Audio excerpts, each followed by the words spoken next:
কর্তৃপক্ষের আবদার সূরা ইউসুফ থেকে আলোচনা করার জন্য। আপনারা অনেকেই হয়তো ইউটিউবে শুনছেন সূরা ইউসুফের আলোচনা। সূরা ইউসুফ 111 খানা আয়াত বিশিষ্ট সূরা, 12 খানা রূপ, অনেক লম্বা এক সূরা। কোন একটা অধিবেশনে ফার্স্ট লাস্ট আলোচনা করা সম্ভব হয় না। তবু কর্তৃপক্ষের আবদার, এই জন্য আমি শুরু করছি। যতটুকু পর্যন্ত যাওয়া যায় আমার নির্ধারিত সময়ের ভিতরে ওই পর্যন্ত নেওয়ার চেষ্টা করব। আল্লাহ পাক আমাদেরকে যেন ফায়দা হাসিল করার তৌফিক দান করেন। পবিত্র কুরআনুল কারীমের ভিতরে ছোট বড় 500 ঘটনা আল্লাহ পাক বর্ণনা করেছেন। অতীতের বহু ঘটনা, অনেক পয়গম্বরের ঘটনা, অনেক জাতির আলোচনা কুরআনুল কারীমের ভিতরে আল্লাহ পাক করেছেন। ছোট বড় 500 ঘটনার মধ্যে আল্লাহ নিজেই বলেন সবচেয়ে সুন্দর ঘটনা ইউসুফ আলাইহিস সালামের। মুফাসসিরিনে কেরাম বলেন এই ঘটনাকে সুন্দর বলার কারণ কি? সূরা ইউসুফের আলোচনা ইউসুফ আলাইহিস সালামের ঘটনা থেকে একজন মানুষ যদি মনে করে আমি আদর্শ একজন যুবক হওয়ার শিক্ষা হাসিল করতে চাই, এই সূরা থেকে শিক্ষা হাসিল করতে পারবে। যদি একজন নারী মনে করে যে আমি একজন আদর্শ নারী হওয়ার শিক্ষা পেতে চাই, এই সূরা থেকে শিক্ষা হাসিল করতে পারবে। যদি একজন পিতা মনে করেন আমি একজন আদর্শবান পিতা হওয়ার শিক্ষা চাই, তাহলে উনিও এই শিক্ষা হাসিল করতে পারবেন।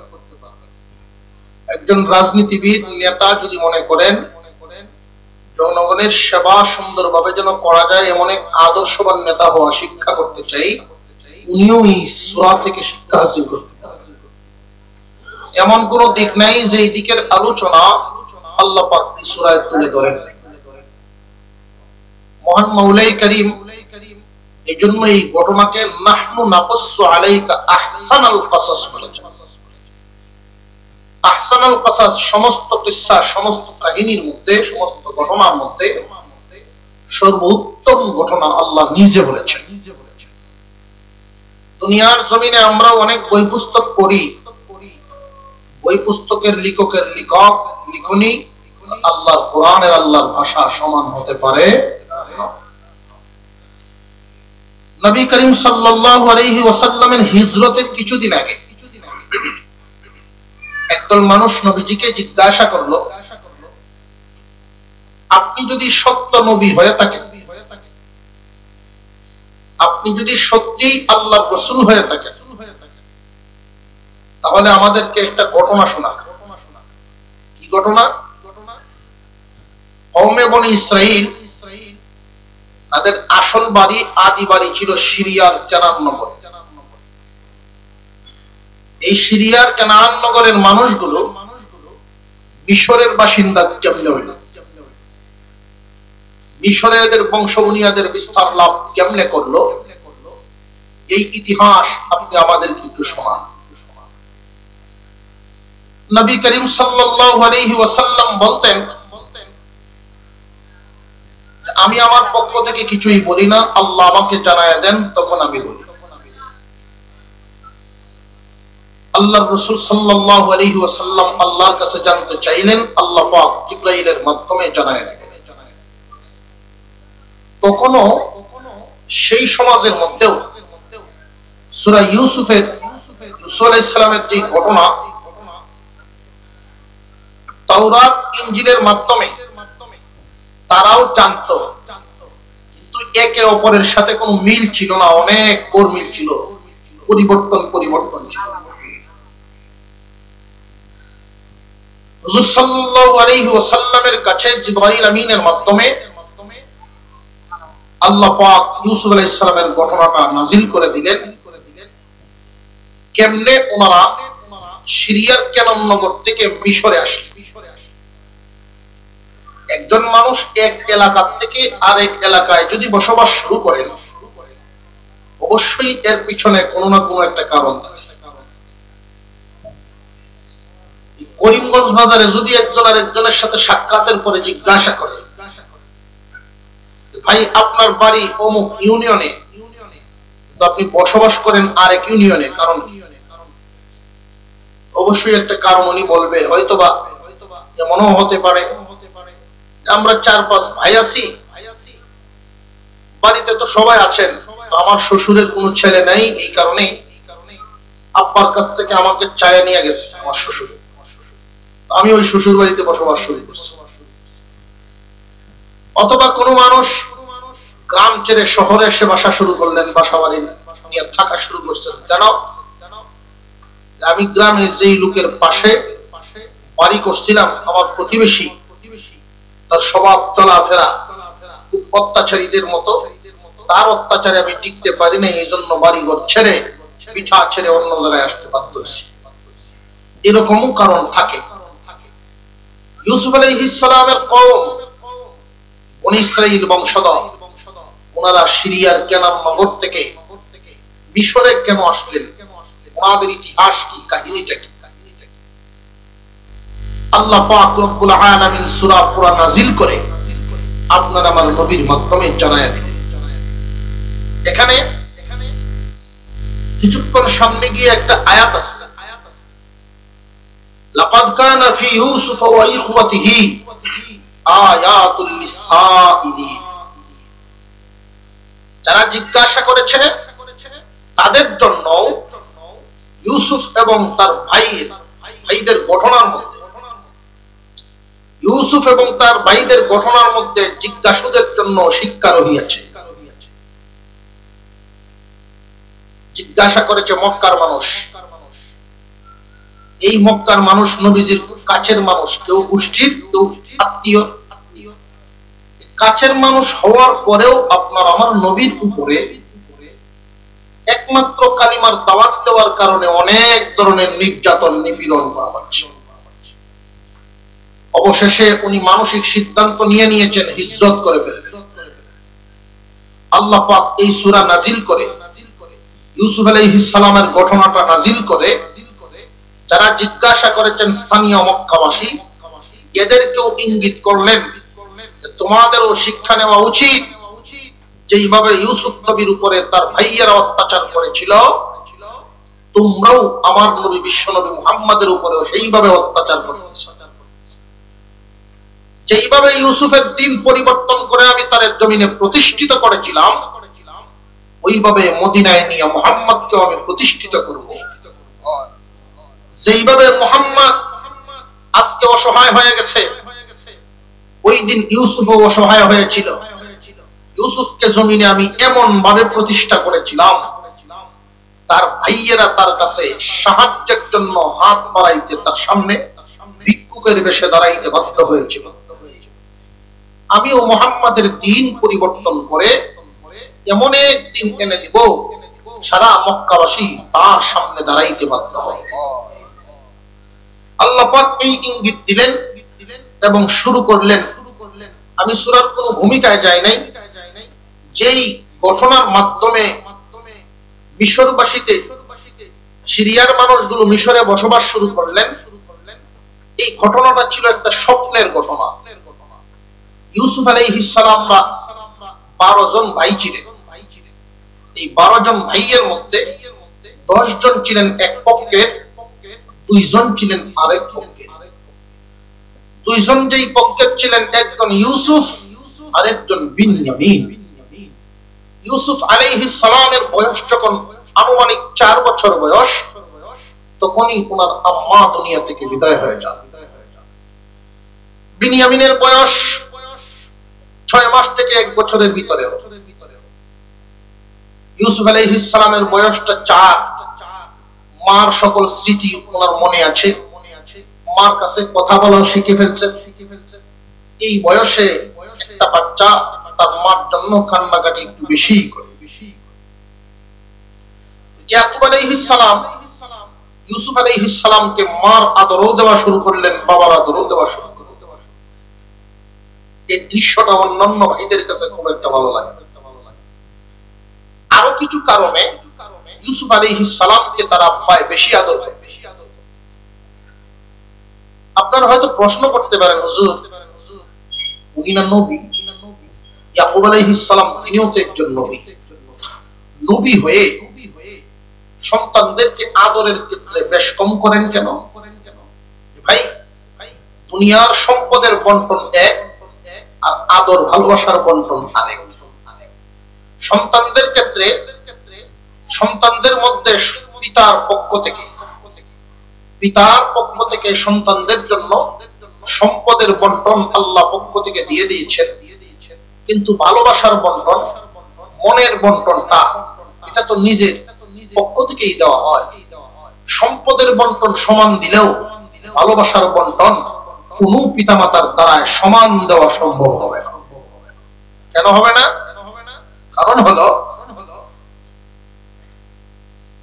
প্রত্যেক মা বাবাই সন্তানকে সমান ভালোবাসতে চায়। প্রত্যেক মা বাবা সন্তানকে সমান ভালোবাসতে চায়, কিন্তু পারে না। কেন? সন্তানের আচরণে। প্রত্যেক মা বাবাই সন্তানকে সমান ভালোবাসতে চায়, পারে না। কেন? সন্তানের আচরণ। সন্তানের আচরণ যদি খারাপ হয়, মাতা পিতার অন্তরে দুঃখ লাগে, এটাই স্বাভাবিক। সন্তানের আচরণ যদি ভালো হয়, তার প্রতি ভালো লাগে, এটাই স্বাভাবিক। ইউসুফ আলাইহিস সালামকে আদর বেশি করতেন ইউসুফ আলাইহিস সালামের আচরণে। অন্যান্য ভাইয়েরা আর ইউসুফের চালচলন একটু বেশ কম। যেমন আপনার পিতা যদি বিছানার থেকে নামতে চান, এই সময় অন্যান্য ভাইয়েরা যে কাজটা করে নাই, আপনি এমন একটা কাজ করেছেন। কি কাজ? আপনার পিতার জুতাগুলো আপনি ভাঁজ করে দিলেন। আপনার পিতার ওযুর সময় হয়ে গেল, অন্যান্য ভাইয়েরা করেন নাই, আপনি করেছেন। প্রচন্ড ঠান্ডার সময় অন্য ভাইয়েরা যে কাজটা করে নাই, আপনি এমন একটা কাজ করেছেন, সরিষার তেল হাতে নিয়ে আপনার পিতামাতার হাত পায়ে ডলে দিয়েছেন। সন্তানের প্রতি ভালোবাসা হয়েছে, এটা সন্তান পিতামাতার দোষে না সন্তানের গুণে? সন্তানের গুণে। ইউসুফ আলাইহিস সালামকে খুব বেশি আদর করতেন ওনার আব্বা। এর মধ্যে যত কারণ, উনি গুণী, এটা একটা কারণ। উনি ছিলেন সুন্দর, এত সুন্দর। ইউসুফ আলাইহিস সালামকে নিয়ে ওনার আব্বা যদি রাস্তা দিয়ে বেরিতেন, তাফসীরের কিতাবের মধ্যে উল্লেখ করা হয়েছে, কাপড় দিয়ে ঢাইকা রাখতেন যেন মানুষের নজর না পড়ে। লাইটের মতো ফোকাস মারতো, এত সুন্দর চেহারা, এত সুন্দর চেহারা, লাইটের মতো ফোকাস মারতো। ইউসুফ আলাইহিস সালামকে ওনার আব্বা খুব বেশি আদর করতেন, আর এই দৃশ্যটা অন্যদের কাছে খুব ভালো লাগতো না। এক পক্ষের 10 ভাই আর এক পক্ষের 2 ভাই, 2 ভাই ছোট, 10 ভাই বড়। তারা 10 ভাই সাংসারিক অনেক কাজকর্মের মধ্যে লেগে গেছে। ইউসুফ আলাইহিস সালামকে তার আব্বা যত্ন করেন, একসাথে খান, একসাথে ঘুমান, একসাথে কোন দিকে গেলে যান। এই দৃশ্যটা 10 ভাইয়ের কাছে ভালো লাগে না। হঠাৎ করে একদিন ইউসুফ আলাইহিস সালাম ঘুম থেকে উঠেই বলা শুরু করলেন, আব্বা জান, আমি আশ্চর্য একটা স্বপ্ন দেখলাম। ইয়াকুব আলাইহিস সালাম বলেন, কি স্বপ্ন বলো? আল্লাহ পাক রব্বুল আলামিন এই স্বপ্ন থেকে কথা বলা শুরু করে দিলেন। ঘটনা, ইয ক্বালা ইউসুফু লিআবিহি ইয়া আবাতি ইন্নী রাআইতু আহাদা আশারা কাওকাবান ওয়াশ-শামসা ওয়াল কামারা রাআইতুহুম লি সাজিদিন। আল্লাহ পাক রব্বুল আলামিন বলেন, স্মরণ করো তোমরা ওই দিনের কথা তখন ইউসুফ ডাক দিয়ে বলে, আব্বা জান। তার আব্বার কাছে বলা শুরু করলো, আব্বা আমি একটা স্বপ্ন দেখেছি। স্বপ্ন কি? স্বপ্ন? আমি স্বপ্নে দেখলাম আসমানের 11টা তারকা, চাঁদ এবং সূর্য আমি ইউসুফকে সম্মানের জন্য সেজদা দেয়। ইয়াকুব আলাইহিস সালাম এই স্বপ্নটা শোনার পরে এতটাই খুশি হলেন। এই খুশিটা কিভাবে আমরা বুঝলাম? যে আমরাও সমাজের মধ্যে দেখতে পাই পিতার প্রতি সন্তান বা সন্তানের প্রতি পিতা যদি কখনো খুশি হন, সন্তানের প্রতি সন্তান প্রাইমারি পরীক্ষায় পাশ করেছে প্লাস পায়, অথবা তার আচার আচরণে এতটা খুশি হওয়ার পরে দেখবেন নাম ছাড়া আদরের কিছু শব্দ ব্যবহার করা হয়। বাবা, সোনা, চাঁদ, লক্ষ্মী জাতীয় কিছু শব্দ আমাদের আঞ্চলিক ভাবে আছে না নাই? ইয়াকুব আলাইহিস সালাম তার সন্তান ইউসুফকে ইউসুফ বলে ডাক দেন নাই, তিনি বলেন ইয়া বুনাই, হে আমার কলিজার টুকরা সন্তান। ক্বালা ইয়া বুনাই, ও আমার কলিজার টুকরা সন্তান, লা তাকসুস রুয়াকা, তোমার এই স্বপ্নটা বর্ণনা করবা না। এই স্বপ্ন বলা বলি করিও না। কাদের কাছে? আলা ইখওয়াতিক, বিশেষ করে তোমার ভাইদের কাছে। তোমার ভাইদের কাছে এই স্বপ্ন বর্ণনা করবা না। কেন? ভাইদের কাছে বললে কি হবে? কি সমস্যা? ফায়াকিদু লাকা কাইদা, তারা তোমার অগোচরে চক্রান্তের জাল বুনব। কারণ তারা তো বড় হয়েছে, জ্ঞান বুদ্ধি হয়ে গেছে। তোমার এই স্বপ্ন সাংঘাতিক বরকতপূর্ণ, বিরাট বরকতপূর্ণ এক স্বপ্ন রে বাবা। এই জন্য তোমার পরামর্শ দেই, তোমার এই স্বপ্নটা কারোর কাছে বর্ণনা করিও না, বিশেষ করে তোমার ভাইদের কাছে বর্ণনা করবা না। ভাইদের কাছে বর্ণনা করলে কি হবে? তারা তোমার বিরুদ্ধে চক্রান্তের জাল বুনবে। প্রশ্ন জাগতে পারে, ভাই আবার ভাইয়ের বিরুদ্ধে চক্রান্তের জাল বুনে কেমনে? ভাই ভাইয়ের বিরুদ্ধে চক্রান্ত কেন করে? আল্লাহ পাক এই কথাও উল্লেখ করে দিলেন, ইন্নাশ শাইতানা লিল ইনসানি আদুউম মুবিন। ভাই ভাইয়ের বিরুদ্ধে চক্রান্ত করে কেন? ভাই তো ভাইয়ের বিরুদ্ধে চক্রান্ত করার কথা নয়, কিন্তু এর পরেও করে কেন?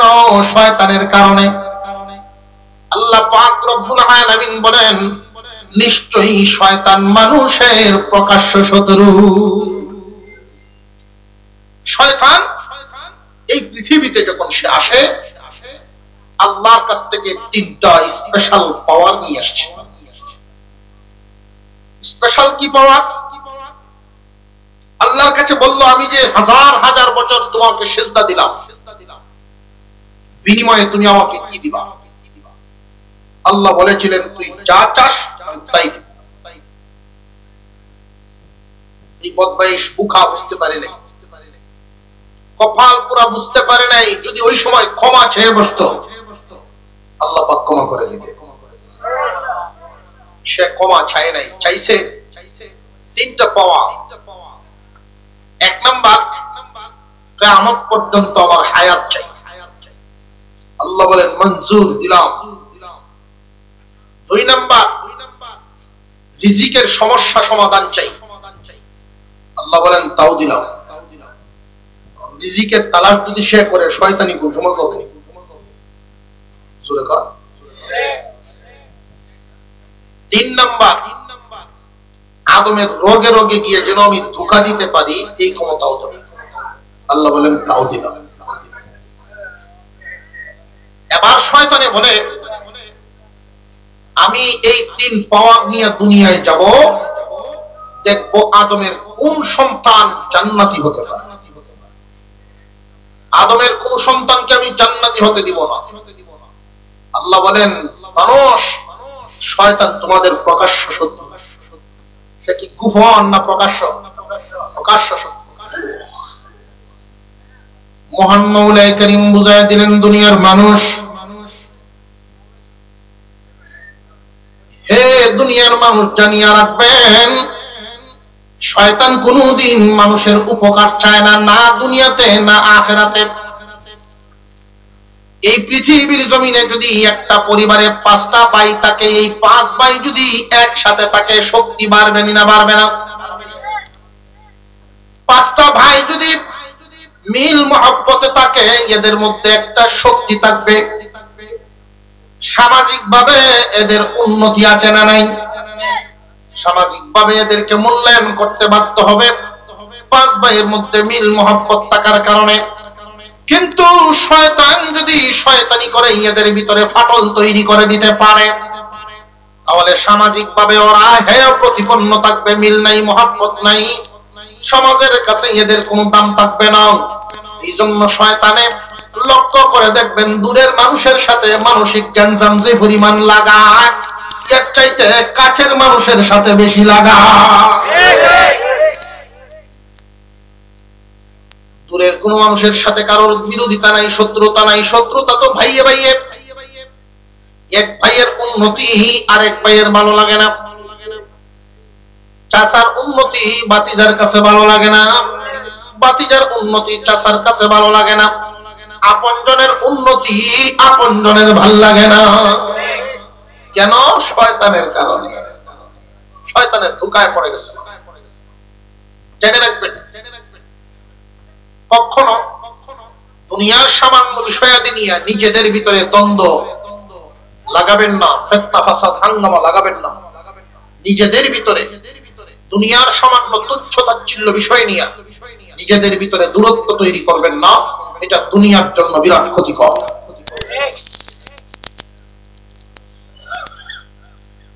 ইউসুফ আলাইহিস সালামকে তারা পায় না করে দিলেন, এই স্বপ্নটা তোমার ভাইদের কাছে করিও। কারণ বাবাই কিন্তু সন্তানের চাল চলন দেখলেই বুঝতে পারে আমার ছেলের মনে কি আছে, কিছুটা অনুমান করতে পারেনি না পারে না? আমরা তো অনেক সময় মনে করি যে আমার আব্বা সরল মানুষ, আগিলা মানুষ, কি বুঝে, এটাই তো মনে করি। যে কারণে ইয়ং জেনারেশন অনেক সময় পিতা মাতাকে ধমক মারে, তুমি কি বুঝো, তুমি কি তা বুঝো। এই যুবক ভাইয়েরা জেনে রাখবেন, পিতা মাতা সন্তানের আগেই সূর্যের আলোটা দেখেছে। যেই সন্তান বেশি বুঝার চেষ্টা করে মা বাবার চাইতে, এই সন্তানের সংসারে উন্নতি হবে বলে আশা করা যায় না। বাপ পুত একসাথে বাজার হয়েছে, ব্যবসায়ী মানুষ কাঁচামালের ব্যবসা করে, অন্যান্য তরি তরকারি এদিন তেমন কিনতে পারছে না, আলুর বস্তা ভরে লইয়া আলু বেচতেছে। ভূতে কয়, আব্বা আমি ভাত খাওয়া চাই, যাও। ছেলে গেল বাসায় ভাত খাইতে, আড্ডা টাড্ডা মেরে ফিল্ডিং মেরে ঘুরে টিরে আইসি। আব্বা এখনো কি আপনি এক বস্তা আলু বেচছেন না? বললে কি আর মারা যায়, এত তাড়াতাড়ি ব্যবসা হবে না, আপনি উঠেন আমার বেশি বুঝিয়ে আপনি উঠেন আমার। বাপ কত ভালোই হইলো, আমি আসরের নামাজটাও করি, এক কাপ চাও খাই। এক কাপ চা খাওয়া আর আসরের নামাজ পড়ায় 15-20 মিনিট। 15-20 মিনিট পরে একসাথে দেখে ছেলে পাল্লা ভাতর দইতেছে, পাল্লা ভাতর দেওয়া শুরু শেষ। এত তাড়াতাড়ি কেমনি কি করলি? ব্যবসা জানতে হবে না, তোমার তো ব্যবসা শিখতে হবে। কত করে বেচছস? 8 টাকা কেজি। কি সর্বনাশ করছো, 12 টাকা তো কি নাই আমার, 12 টাকা তো আমার কি নাই, তুই 8 টাকা করে বেচছস। ওই এত দাম চাইলে নিব মানুষ, এই জন্যই তো সকাল থেকে বসে রয়েছে। কি সর্বনাশ করছো, ওটা খুব আফসোস করে একটা যাই করছো টাকা দিতে, টাকা তো নাই। ওটাই মানে না টিয়া করে বসতে আমি যে কাস্টমার আসা শুরু হয়েছে আমি মাত্রে দেই পারি না টিয়া লইব কোন সময় বেশি বুঝলে আসলও শেষ লাভও শেষ জন্য পিতা মাতার চাইতে বেশি বোঝার চেষ্টা করতে ইয়াকুব আলাইহিস সালাম যদিও আল্লাহর নবী উনার বুঝ আছে না নাই বুঝ কি কম না বেশি জানিয়া রাখবেন একখান কথা যেই যুগে যিনি নবী হন সবচেয়ে বড় জ্ঞানী হন আল্লাহর পয়গম্বর ইয়াকুব আলাইহিস সালাম জানায়া দিলেন ইউসুফ তোমার ভাইদের কাছে বর্ণনা করবা না এই স্বপ্ন এখন এই স্বপ্নের ব্যাখ্যাটা ইউসুফ আলাইহিস সালামকে কিছু শুনাইতেছেন ইয়াকুব আলাইহিস সালাম কিছু শুনাইতেছেন শুনো তোমাকে এই স্বপ্নের ব্যাখ্যা বলি ওয়াকাযালিকা ইয়াজতাবিকা রাব্বুকা ওয়া ইউআল্লিমুকা মিন তা'ওয়িলিল আহাদিস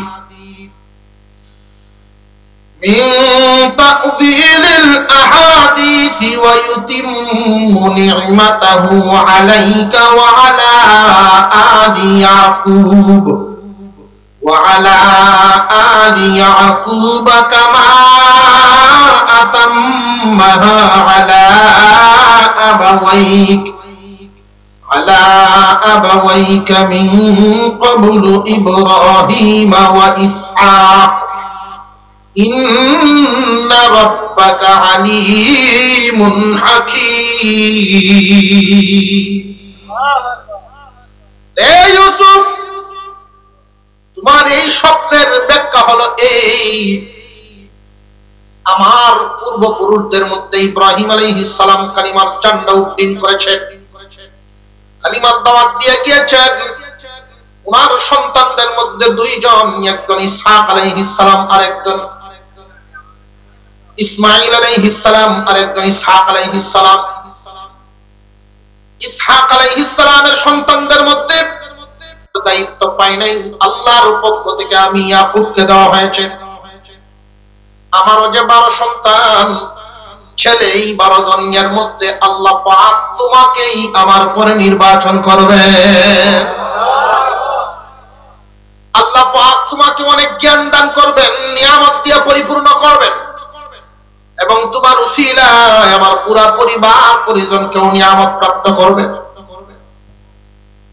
এই কথাগুলো যখন বলা হলো ইয়াকুব আলাইহিস সালাম বুঝাইতেছেন ওনার সন্তান কলিজার টুকরা সন্তান ইউসুফকে ইউসুফ আলাইহিস সালামের ভাইয়েরা কেউ একজন অথবা তারা কেউ বাড়িতে ছিল না 10 ভাইয়ের একজন বিবি এই কথাটা শুনে ফেলছে অনেক মহিলাদের অভ্যাস অনেক পুরুষদের অভ্যাস আছে কার ঘরে কি হয় কান পাতিয়া শোনা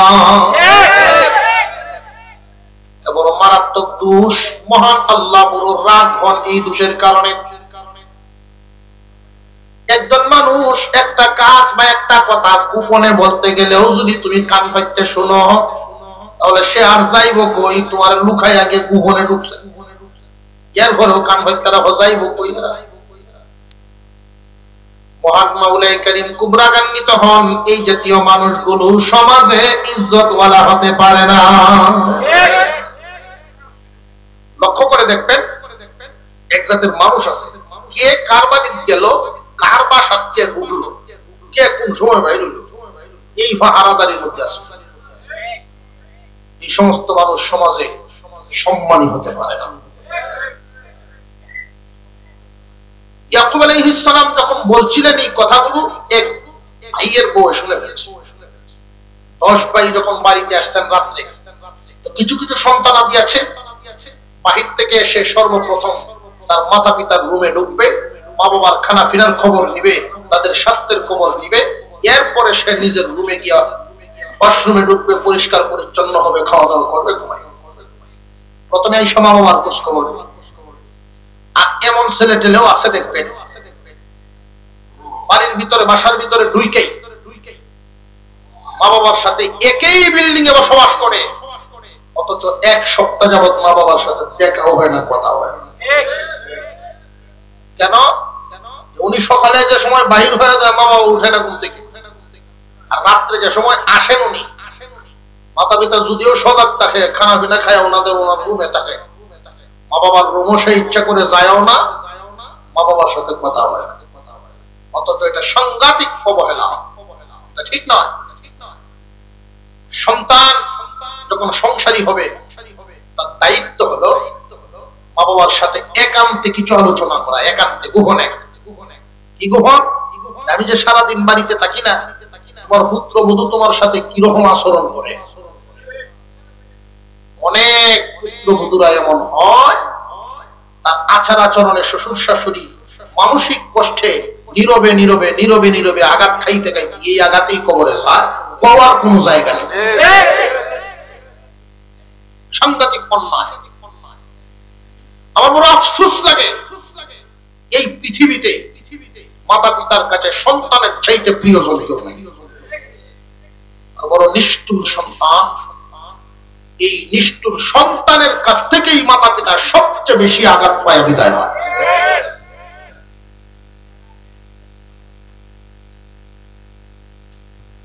তোমার বাবা তোমার মা তোমাকে কতটুকু কষ্ট করে লালন পালন করেছে, এই দিকে একটু লক্ষ্য রাখা প্রয়োজন।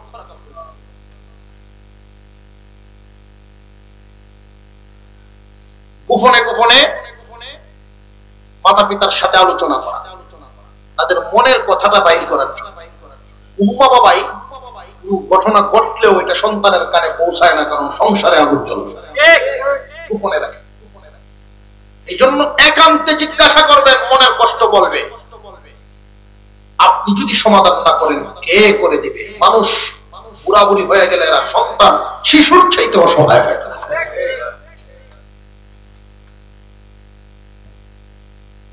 এক বৌমা তার শ্বশুরকে মাটি দিয়ে মেপে বাঁধতে, মাটি দিয়ে মেপে বাঁধতে। এই দুঃখ কার কাছে দেবো? ছেলের সাথে, ওই যে ব্যস্ত ছেলে, এক সপ্তাহ দেওয়া হয় না। নাতির কাছে ডাকতেন, বলতেছে নাতি রে, তোর আম্মা আমার যেমনে বাদ দেয় আমার তোর পেট ভরে না। এই দুঃখ আমি কই কার কাছে? মানুষের কাছে বললেও তোর আব্বার সম্মান নষ্ট হইব, আর আমার কারণে আমার হুতের সম্মান নষ্ট হবে, এটা চাই। নাতি বুদ্ধি দিছে, 16-17 বছর বয়স নাতি বুদ্ধি দিছে, দাদা যেই বাড়িতে মাপবে বাদ দেয় আম্মা মরে, বাড়িতে ভাঙ গেল। কেমনে টেবিল তো হলা দিবে, কথা তো ঠিক, তোর আম্মা যে গেলে পরে আউলায় কানলা ভোগ তোমার পাওয়া বুড়ায় করছে কি বাঙ্গালিস। এমনি যে বেডি উঠছে গাইলো এফএম রেডিও, সারাদিন বাজতেছে, সারাদিন হয়ে বাজতেছে। হ্যাঁ, বুড়ো হয়েছে, যত বুঝা আমার শহরের জিনিসপত্র ভেঙে লাইতেছে। সারাদিন কামও করে মুখও চলে, কামও করে মুখও চলে। আসলে দেখতে তো এফএম রেডিও নাম দিয়েছি। ছেলে আইলো রাত্রে বাড়ি, ছেলের কাছে অভিযোগ, তোমার বাপে নেই না দাঁড় করাইছে। ইয়াকুব আলাইহিস সালাম আস্তে আস্তে বাগের দিকে আগাইতেছে। 10 ভাই মিডিয়া বলতেছেন, আব্বা জান, পুরা মানুষ আপনি বাগের কাছে আইসেন না, আব্বা বাগটার কাছে আইসেন না। কিন্তু এই 10 ভাই তো জানে না নবীর কত মর্যাদা। যদি বুঝতো তাহলে এই কাজ করতো না। নবীর মর্যাদা আছে না নাই? মুসলমান ইমানদার ভাইরা আমার, ইয়াকুব আলাইহিস সালাম বাগের সামনে এসে দাঁড়ায়া বাগের মাথার উপরে হাতটা রাখছে, রাইকা বলে, বাগরে আমি তোর কি ক্ষতি করলাম? আমার কলিজার টুকরা ইউসুফ রে তুই কেন খাইলি? বাগের জিহ্বাটা বাহির হয়ে গেছে, আল্লাহর কাছে দরখাস্ত করতেছে আর বলতেছে, আল্লাহ জবানটা খুলে দাও, তোমার নবীর সাথে আমি কথা বলবার চাই। জবান খুলে দাও, তোমার নবীর সাথে আমি কথা বলবার চাই। আল্লাহ জবানটা খুলে দাও। আল্লাহ পাক রব্বুল আলামিন জবান খুলে দিলেন। ওই দিন ওই বাগে ইয়াকুব নবীর সাথে কথা বলা শুরু করছেন। আল্লাহর পয়গম্বর, আপনার ইউসুফ কাইব দূরের কথা, জীবনে কোনোদিন চোখেই দেখলাম না। এখন 10 ভাই কি বলবো? ইউসুফ আলাইহিস সালাম বাঘে খাইছেন না কোথায় আছেন তো কেউ জানে না। 10 ভাই বলছিল বাঘে খাইছে, প্রমাণ হয়ে গেল বাঘে খায় নাই, জামাও সিরা নাই, আর তো বাঘ সামনে নিয়ে আসছে, বাঘে নিজেই কয়ে খাইছি না। এখন ইয়াকুব আলাইহিস সালাম বলেন ক্বালা বাল সাওয়ালাত লাকুম আনফুসুকুম আমরা, বুঝে ফেলেছি এটা তোমাদের বানানো কথা, তোমরা আমারে বুঝাইবার জন্য বানায়া কাহিনী বলে ফেলছো। রে যেই দোষ করছো ইউসুফ রে তোমরা কিছু একটা করে ফেলছো, বুঝে ফেলেছি। তবে এই মুহূর্তে এই বিচার লই আমি কই যাইতাম, কার কাছে যাব, কোথায় গিয়া বিচার পাবো? আমার তো বিচার দেওয়ার কোনো জায়গা নাই, কারণ উনি তখন নবী, শরীয়তের উনি প্রধান, উনি শরীয়তের বিচারক, উনি কার কাছে বিচার দিবেন? এই টাইমে উনি বলেন ফাসবরুন জামিল আল্লাহুল মুস্তাআনু আলা মা তাসিফুন। তোমরা যা বর্ণনা করেছো, এই কাজ করিয়াছো আমি বুঝে, মানুষ বড় জুতাও বড়। যেই পানিতে গ্লাস দিয়ে পানি পান করে, যেই গ্লাসটা দিয়ে উনি পানি পান করবে এই গ্লাসটাও বড়। যেই কাপ দিয়ে চা খাইবে এই গ্লাস কাপটাও বড়। ওটা গরু বাছুর পাললে গরু দিয়ে বড়। যে মানুষ ছোট জিনিস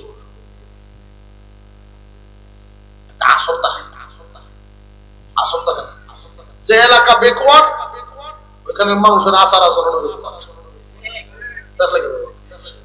ভিতর বালা, কিন্তু কথা এমন নয় করবো আপনার সাথে লাগাই এলাকার একটু মানে বলে হুজুর একটা প্রোগ্রাম না দেওয়ার কথা আছে।